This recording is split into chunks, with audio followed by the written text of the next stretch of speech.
Bon, je vais pas faire chaque étagère en détail, hein, mais parce que sinon on n'a pas fini.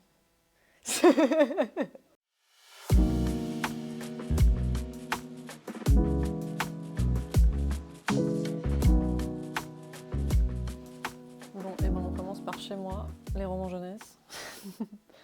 Alors. Ah. Bon, le Val, l'enfant océan. Bon, alors, j'aime beaucoup ce que fait Jean-Claude, mais celui-là, qui est pas du tout un récent, hein, il date un peu, mais c'est vraiment un de ceux que. C'est un bonbon, quoi. C'est vraiment un de ceux que j'aime le plus de lui. C'est une réécriture du Petit Poucet, avec toute la bande de frangins. Et c'est hyper poétique, c'est très beau. Enfin, voilà, c'est vraiment un de mes classiques, on va dire. C'est devenu un de mes classiques. Allez, Miss Charity. En plus, il est tout gros, là, il m'appelle. Mario de Muraille, alors, pour le coup, bizarrement, alors que je suis de cette génération-là, j'ai pas forcément grandi avec ces livres. J'ai dû en lire quelques-uns, mais peut-être que j'identifie, enfin, j'ai même pas identifié l'autrice, parce que quand on est petit, on s'en fiche un peu de qui a écrit le bouquin. Donc je pense qu'il y en a il y en a forcément que j'ai lu enfant. Celui-là, je l'ai lu plus tard, et il m'a beaucoup plu dans tout ce que ça racontait. Déjà, en plus, en tant que romancière, il y a une scène assez géniale où l'héroïne négocie avec son éditeur. c'est, rien que pour cette scène, ça vaut vraiment la peine de lire ce livre. Ah, voilà, là, les souvenirs de lecture d'enfance.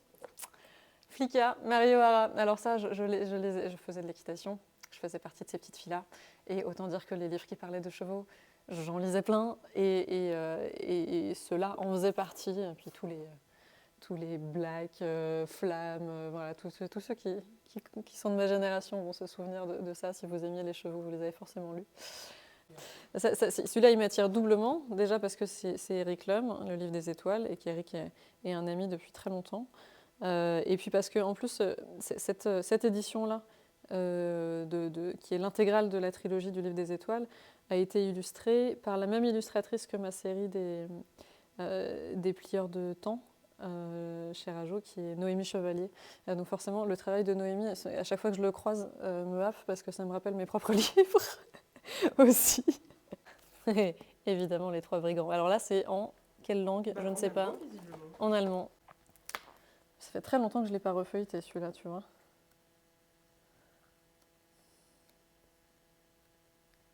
Et ça me plaisait bien, cette petite fille qui se refaisait une nouvelle vie avec les brigands.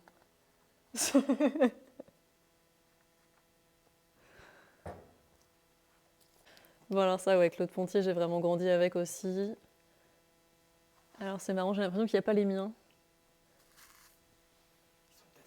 Ils sont peut-être empruntés, mais les miens, c'était vraiment L'Arbre sans fin, Pétronier, ses 120 petits, toute cette époque-là. Alors j'en ai lu plein d'autres aussi, et dans ceux qui sont là, j'aime beaucoup L'Aventure d'Isée, que je trouve très chouette.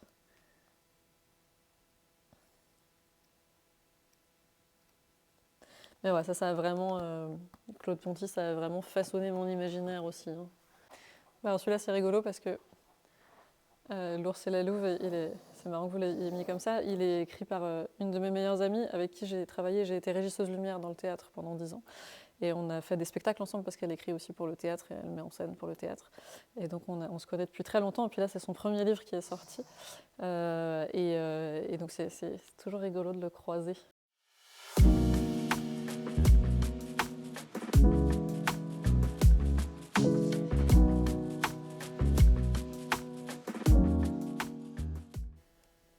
Qu'est-ce qu'on a dans les titres?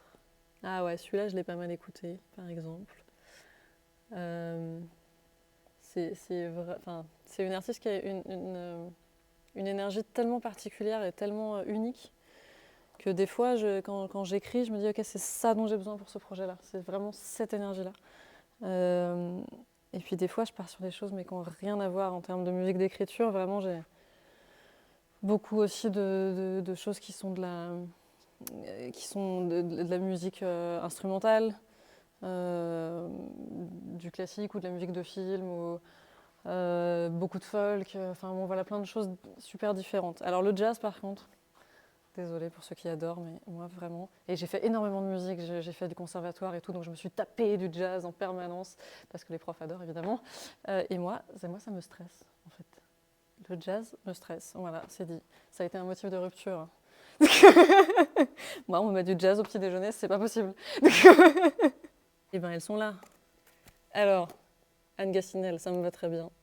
Bah forcément les suites de Bach au violoncelle. Moi, je suis violoncelliste, alors j'ai aussi grandi en les ayant sous les doigts.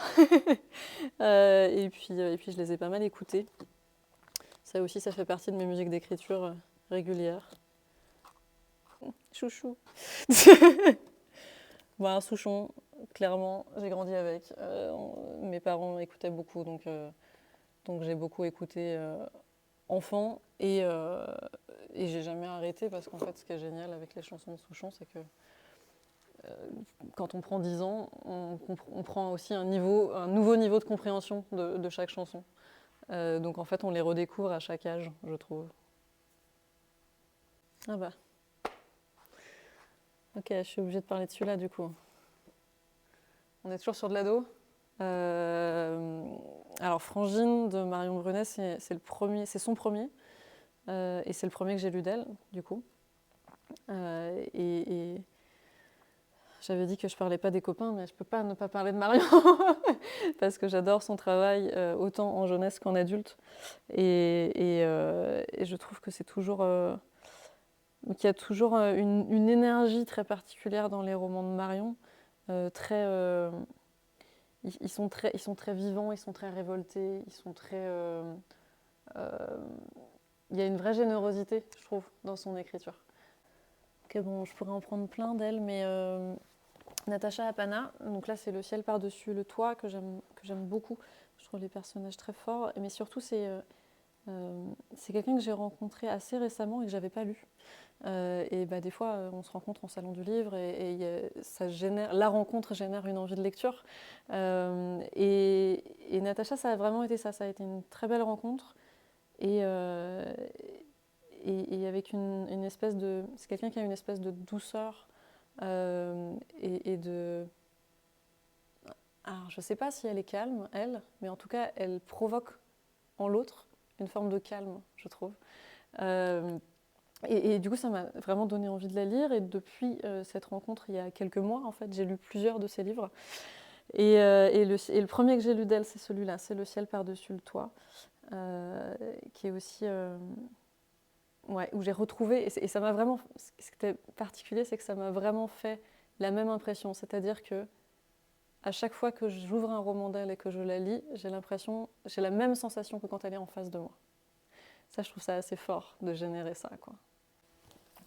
Bon, alors là, il y a le tome 2 et le tome 3, il n'y a plus le tome 1 qui est sorti, mais la trilogie de l'Empire de Feist et Wurst, je ne sais pas comment ça se prononce, mais elle, voilà, de ces deux auteurs, ça a été vraiment un choc, moi, quand j'ai lu ces bouquins. Pas parce qu'ils sont particulièrement originaux en termes d'univers, même si c'est un univers inspiré de l'Asie, voilà, qui commence à y avoir beaucoup, mais qu'à l'époque, il n'y avait pas tant que ça en fantasy.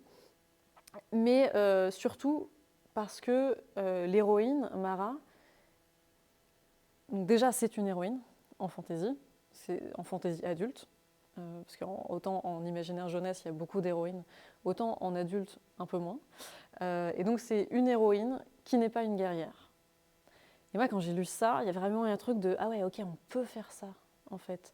On peut écrire ce genre de personnage en fantasy. » Et c'est ça qui est chouette avec les lectures, quand on écrit, c'est qu'elles nous ouvrent plein de portes, quoi. Qu'on s'autorise à faire des choses aussi, à empoigner une forme de liberté. Sans cette lecture-là, on n'aurait pas passé cette porte. Voilà. Et c'est pas pour rien qu'en fantaisie, que ce soit en adulte ou en jeunesse pour le coup, pour les grands ados, j'ai essentiellement des héroïnes. C'était aussi une envie de créer des histoires de femmes en fantaisie. Donc ouais, ces bouquins-là, je les relis régulièrement encore, parce que je trouve cet univers, puis c'est un univers qui vit dans ma tête vraiment depuis 15 ans maintenant.